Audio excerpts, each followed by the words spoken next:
He kicked water at Josh and Ruth Rose. They splashed him back, and pretty soon all three were soaked. A few minutes later, they flopped down on the island's small beach.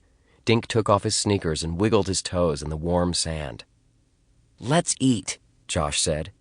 He opened his backpack and brought out plastic bags holding sandwiches, slices of watermelon, and cookies. "I wonder what it would be like to be stranded on an island," he said. Dink chewed his sandwich. "Josh, we couldn't get stranded out here. All we'd have to do is wade back to shore." Josh had a faraway look in his eyes. "Yeah, but what if pirates buried treasure here?" he said. He dug a hole in the sand with his heel. "We could be sitting over a chest filled with gold." "I don't think there were any pirates in Connecticut," Ruth Rose pointed out. "Why not?" Josh asked. He gestured toward the vine-covered boulders in the center of the island. "This would be a perfect place for a pirate hideout." "Ahoy, mate," Dink said. Ruth Rose stood up. "I want to explore," she said. She walked toward the water. "I promised Nate I'd bring him a magic stone." "What's a magic stone?" Dink asked. He followed her to the water's edge. "This is." Ruth Rose held up a smooth, pure white pebble. "What makes it magic?" "Nate has a bunch of these in his room," Ruth Rose said. "My parents told him if he kept his room neat, the stones would turn into nickels." Josh joined Dink and Ruth Rose. He handed each of them a cookie. "And Nate believed them?" Ruth Rose grinned.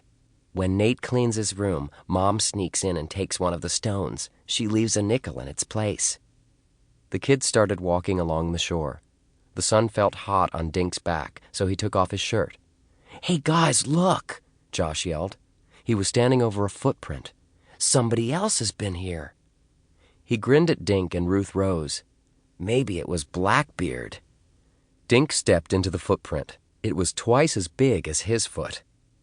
"I don't know about Blackbeard," he said, "but whoever this was has really big feet."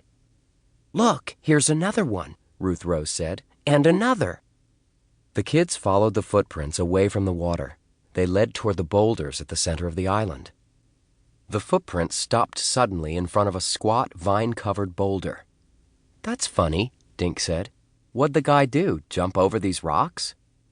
"Maybe he walked around them," Josh said. Dink and Josh began to circle the boulders slowly, looking for more footprints. Ruth Rose started walking in the other direction. Suddenly, Dink heard her yell, "Hey guys, come over here, quick!" Dink and Josh ran back the way they'd come. "Look," Ruth Rose said, pointing down between her feet. Something green was poking out of the sand. "What is it?" Josh asked. "Money!"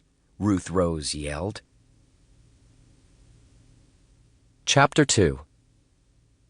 "A $10 bill," Josh said, grabbing the bill and holding it up.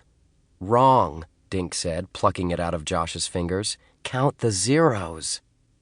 Josh's mouth fell open. Ruth Rose's blue eyes got huge.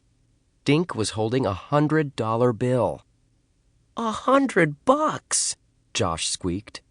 He reached for the bill, but Dink quickly handed the money to Ruth Rose. "She found it," he said. "But who lost it?" Ruth Rose asked, shoving the bill into a pocket. Dink pointed to the footprints in the sand. "Maybe he did." The kids stared at the footprints. "Maybe he lost more," Josh said. "Let's search." The kids separated. With their eyes on the ground, they climbed over boulders and peeked under bushes.